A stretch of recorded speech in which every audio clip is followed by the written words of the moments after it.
오늘은 시승 영상입니다. 오늘 영상은 개인적으로 좀 쌍용차 관계자분들도 좀 유심하게 봐주셨으면 좋겠습니다. 오늘 이 차가 출시된다고 하고 나서부터 쌍용 렉스턴 스포츠 그리고 콜로라도가 가장 많이 언급이 됐거든요. 오늘 이 차 포드 레인저입니다. 지금 뭐 가격이랑 뭐 파워트레인 그런 걸 다 따져봤을 때 콜로라도와 렉스턴 스포츠 딱 중간에 포지셔닝이 됐기 때문에 좀 기대가 됩니다. 오늘은 직접 타면서 한번 알아보시죠.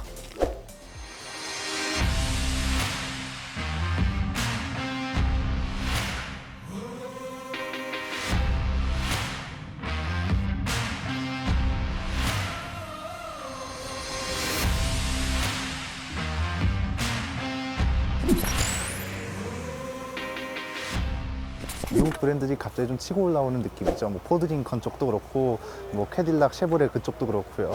그냥 동양상으로 봐서는 뭐 제네시스가 출시되면서 가격 범위가 상당히 넓어졌죠. 국산차도 이제 저렴한 쪽도 있지만 이제 비싼 쪽도 범위가 훨씬 넓어졌습니다. 그러면서 과거에는 뭐 8천만 원짜리 초대형 XV가 들어오면 이거 왜 이렇게 비싸? 그런 식으로 얘기를 했는데 요즘에는 뭐 이 정도면은 GV80 가격이네 이렇게 인식이 바뀌었다는 거죠. 실제로 포드 익스페디션이 그 가격으로 들어오니 반응들이 상당히 그런 쪽이 많았습니다. 이 차도 비슷할 겁니다. 렉스턴 칸 모델 깡통 모델 실구매 가격이 2,850만 원 정도 하거든요. 근데 풀옵션으로 구매를 하면은 4,200만 원 정도 됩니다. 지금 보이시는 와일드 트랙의 경우가 4,990만 원, 이게 세금까지 따지면 한 5,300만 원 정도까지 올라가거든요. 이것도 거의 풀옵션 모델이고, 그리고 콜로라도 같은 경우도 4,100만 원에서 5,000만 원 정도 가격이 이렇게 형성이 되어 있습니다. 콜로라도랑은 좀 구분을 지을 필요가 있는 게, 콜로라도 같은 경우는 3.6L V6 가솔린 엔진을 썼잖아요. 이 차는 2.0L 디젤 엔진을 씁니다. 렉스턴 칸이 2.0L 디젤 엔진을 쓰잖아요. 파워트레인 쪽으로 봤을 때는 렉스턴 쪽을 좀 겨냥을 한 것 같아요. 근데 배기량은 렉스턴보다 적은데 오히려 출력이랑 스펙은 더 좋습니다. 스펙이 213마력의 51토크를 내고, 렉스턴 같은 경우는 187마력의 42.8토크를 냅니다. 여기서 알 수 있는 거는 이제 렉스턴, 뭐 국산차라고 해서 무조건 저렴한 것도 아니고, 그리고 수입차라고 해서 터무니없는 가격으로 이제 들어오는 것도 아니라는 거죠. 이건 즉 선택지가 많아질수록 쌍용차가 긴장할 요소가 많아진다는 소리겠죠. 그리고 포드랑 쉐보레 같은 경우가 또 픽업 트럭 부분에서는 전 세계 탑 클래스이기 때문에 그런 것도 좀, 예를 들어서 뭐 자잘한 노하우 같은 게 확실히 국산차보다는 많을 겁니다. 사실 정통 픽업 트럭하고는 조금 거리가 있습니다. 포드는 F150, 그리고 쉐보레는 실버라도가 진짜 정통 픽업 트럭이고요. 이 차는 콜로라도는 좀 더 유럽, 그리고 우리나라 도로에 최적화된 그런 픽업 트럭이라고 할 수 있습니다. 훨씬 크기도 작고, 그 레인저가요 2011년까지는 또 북미에 출시가 안 됐었습니다. 그런데 이제 2014년쯤에 픽업 트럭 수요가 80% 늘어나면서 다시 북미 시장에도 출시한 그런 케이스거든요. 외관 같은 경우는 풀사이즈 픽업 트럭이 아니다 보니까 막 F150이나 실버라도 볼 때처럼 와 웅장하다 막 그 정도는 아닙니다. 대신 이제 미국 브랜드답게 좀 다부진 느낌은 상당히 좀 있습니다. 이게 다시 북미에도 판매를 시작하면서 뭐 셰시라든지 파워트레인이라든지 디자인이라든지 그런 것들을 좀 많이 변형을 시켰거든요. 그 과정에서 뭐 범퍼 디자인도 바뀌고 헤드램프 디자인도 바뀌고, 뒤에 가보면 또 그 레인저 레터링도 확실히 좀 각인을 했고요. 그지 상당히 좀 요즘 나오는 포드스러워졌죠. 예전 구형 모델하고 나란히 놓고 보면 확실히 디자인은 많이 좋아졌습니다. 국내에는 와일드 트랙하고 랩터가 들어갔거든요. 이 차는 지금 와일드 트랙입니다. 와일드 트랙이 국내 소비자들이 좀 아무래도 외관에 많이 좀 민감하시잖아요. 그 디테일한 부분이 깡통 모델하고는 좀 달라서 디테일을 많이 살렸습니다. 국내 소비자분들께서 좋아하실 만큼. 와일드 트랙 자체가 좀 상위 트림이다 보니까 뭐 깡통 모델 같다 그런 느낌은 안 들고요. 랩터 같은 경우도 이따가 보시겠지만 고성능 모델이라서 그 고성능에 초점을 맞춰서 좀 디자인이 됐습니다. 측면으로 와보시면 측면은 뭐 특별할 건 없습니다. 그냥 뭐 일반적인 픽업 트럭 룩이고요. 휠을 좀 주목해야 될 게, 와일드 트랙에는 18인치가 들어가고 랩터에는 16인치가 들어갑니다. 이게 작다고 뭐 나쁜 건 아니고, 랩터 같은 경우는 아무래도 고성능 그리고 오프로드에 초점이 있다 보니까 좀 더 휠을 작게 만든 거죠. 아무래도 뭐 바위라든지 높은 곳에 올라갈 때 타이어가 더 커야 되니까. 그리고 또 오프로드에 최적화된 겁니다. 랩터 같은 경우는. 그 후면부로 바로 가보시죠. 이게 북미형하고 좀 다르네요. 북미형 같은 경우는 각인이 됐거든요. 각인이 됐는데 이 차는 레터링을 그냥 이렇게 해놨네. 프린팅을 해놨네요. 픽업 트럭이다 보니까 짐칸에 대한 좀 얘기를 해야 될 것 같은데,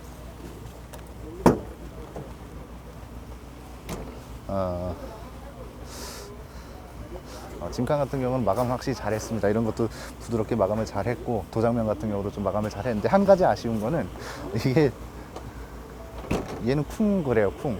그냥 저기 뭐 렉스턴 스포츠처럼. 콜로라도 같은 경우는 이거 부드럽게 좀 잡아주거든요.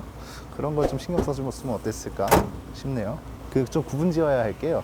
지금 이 차 같은 경우는 남아공에서 생산이 됩니다. 북미에서 생산이 되지 않고요.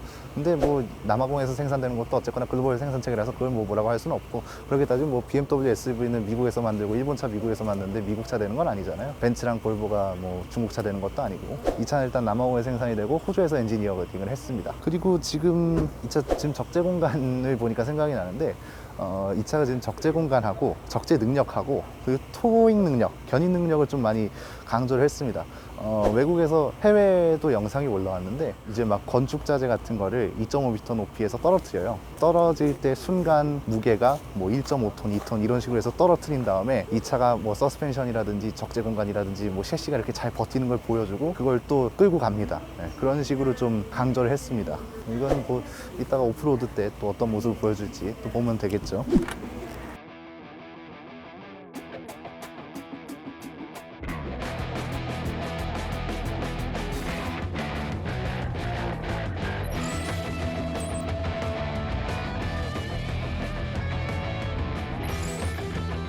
자, 일단 그냥 살짝 팁인데, 오프로드 하실 때는 이렇게 엄지손가락을 위로 올려서 하셔야, 네, 좀 손가락 골절 같은 것 좀 방지가 됩니다.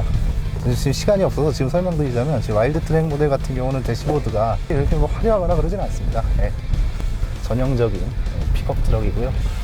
지금 와일드 트랙 모델 같은 경우는 계기판이 가운데에 크게 그 속도계가 있고요. 그 양쪽에 LCD 모니터가 위치가 있습니다. 그리고 이 가운데에는 역시나 포드 링컨 차답게 4:3 비율로 8인치 디스플레이라 그래요. 네. 와, 상당히 지금 경사가 상당한데, 와, 이게 각도가 된다고? 일반 차량 진행하셨죠? 와, 되게 상당히 높아요. 우와. 오, 막 긁히는 소리 나는데. 거의 뭐 그냥 과속 방지턱 넘듯이 넘었는데요. 너무 과장인가 그거는?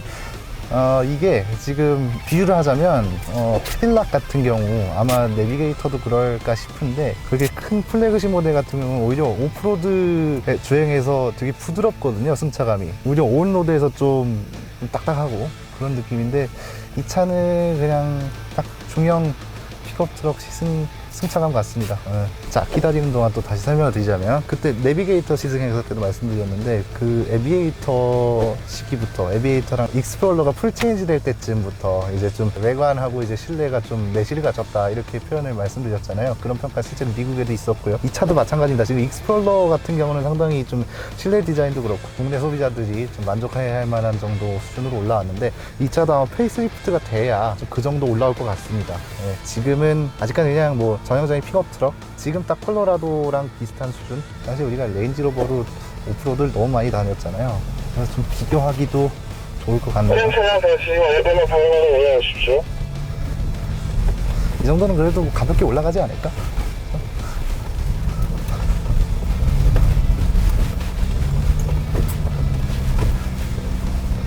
이 정도는 뭐 껌이죠.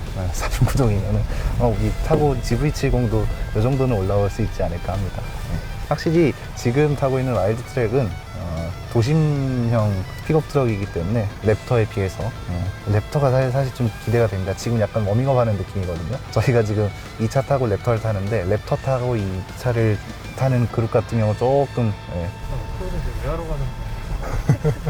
당시 뒷차 연습장이 안 좋나봐요. 지금 뒤에서 막 불만이 쏟아져 나오고 있습니다. 지금 오프로드 왜 하는 거냐고. 요즘 캠핑 하시는 분들이 얼마나 많은데요. 지금 와일드 트랙 같은 경우는 뒤에 판 스프링이 달렸거든요, 서스펜션이. 그리고 랩터 같은 경우는 멀티링크 그 쇼크 옵소버가 달려 있습니다. 그래가지고 확실히 이게 구성 사양부터 좀 차이를 확실하게 놓습니다. 오, 좀 무서운데 안 보여. 안 보여요, 앞이.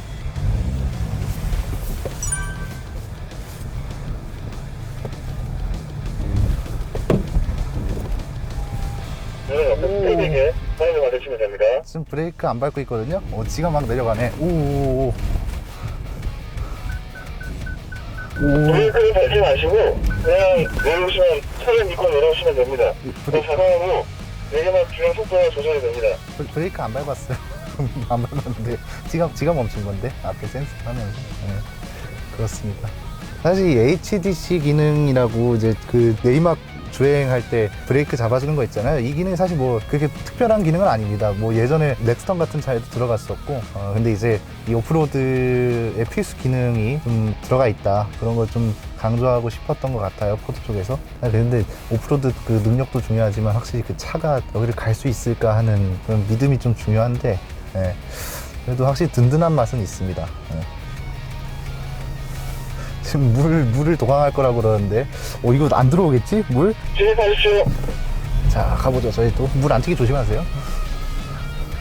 우와! 와, 물 안 들어오겠지, 이거? 와, 들어오면 이거 안 되는데?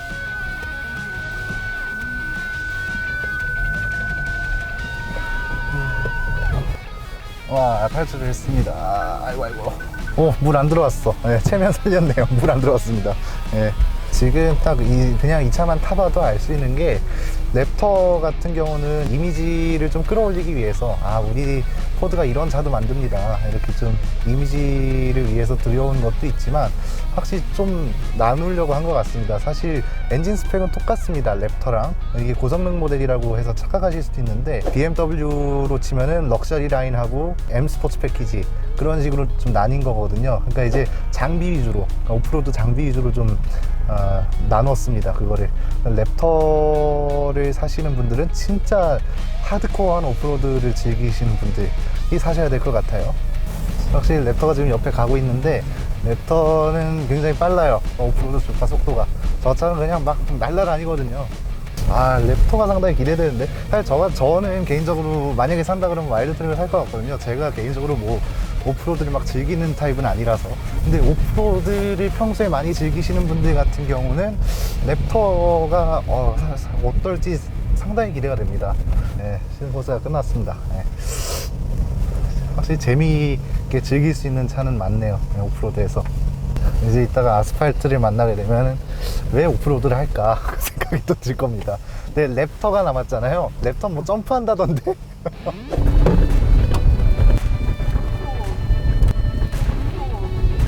야, 이거구나. I've been walking through the valley of the shadows. I let them tell me who I was. 자, 지금 랩터로 넘어왔는데, 확실히 이쪽은 옵션보다는 벌써 계기판도 양쪽으로 그냥 크게 들어갔거든요. 양쪽으로 아날로그 계기판이 그냥 크게 들어갔습니다. 그리고 확실히 이게 F150에서 보던 그 디자인이네요. 얘는 아마 오프로드를 심하게 할 겁니다. 예. 벌써 첫 시작이 고속 주행이에요. 다음차로 출발해주죠. 와, 배기음이, 이거 디젤 맞아? 왜 이래? 오, 확실히, 이거, 저 생각 바꿀래요. 저 랩터 살래요. 랩터 사야 될 것 같은데. 제가 개인적으로 뭐 오프로드를 막 즐기는 타입은 아니라서. 이야, 제가 스펙이 다르고 뭐 그런 말 취소하겠습니다. 경사로가 상당히 아까랑 차원이 다른데요. 저거는 못 올라갈 경사를 올라가라는 느낌이고, 아까는 그냥 절에 올라가는 느낌이었는데, 랩터를 작정을 했구나, 진짜. 사실 이게 상시사륜이 아니라서 변환을 할 수가 있고요. 다이얼도 변환을 할 수 있습니다. 그리고 아까 했던 그 경사로 밀림 방식, 그 버튼이고, 이거는 이제 디퍼렌셜 락인데, 이거는 조금 한 1, 2초 정도 눌러주셔야 바뀝니다. 출발하겠습니다. 이게 지금 상당히 4L로 바꾸니까 이건 용기지. 용기로 가야지. 통과했습니다. 차를 좀 믿으시면 됩니다. 네, 차를 믿으면 되네요. 자, 지금은 지금 보이시죠? 바퀴가 지금 막 뜹니다. 그냥 앞에 보시면 지금 저희 가야 되거든요. 갈게요. 네.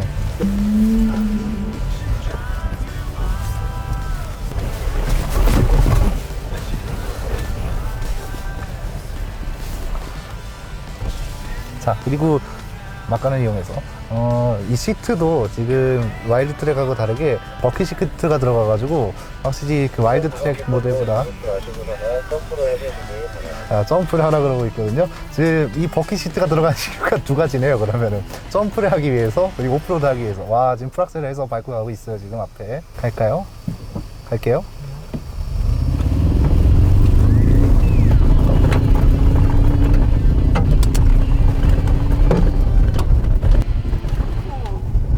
야, 이거구나.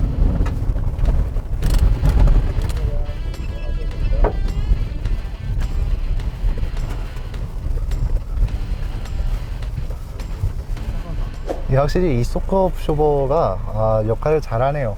그러니까 이제 보통 일반적인 차라면 아까 저 언덕에서 점프를 했을 거거든요. 근데 이거는 이 댐핑각이 커서 막 점프를 할 때도 이렇게 막 페라리 날다다갔듯이 막 그렇게 날아가진 않습니다. 예.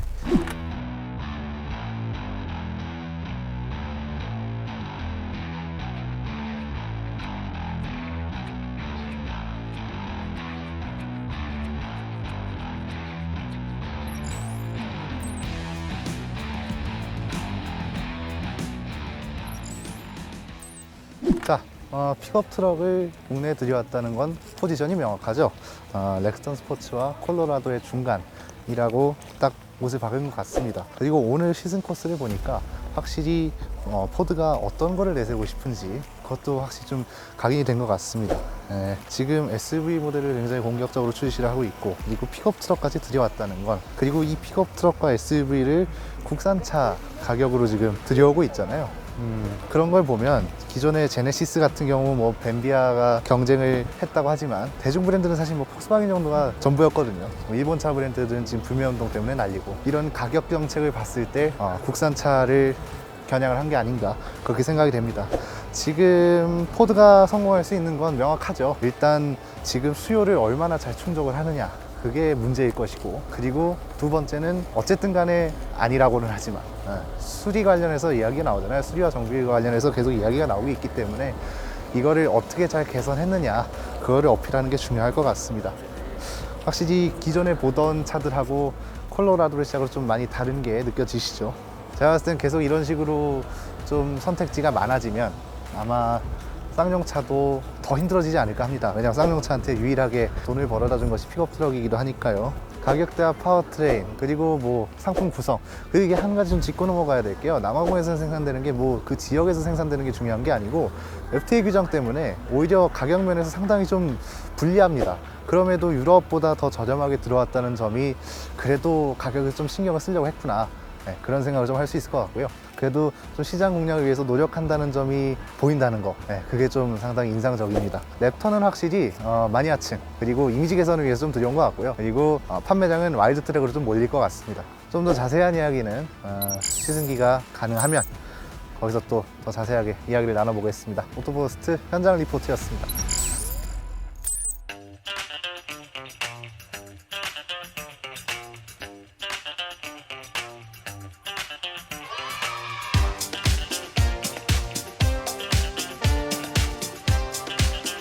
와, 어떻게 이런 좋은 혜택이 있냐?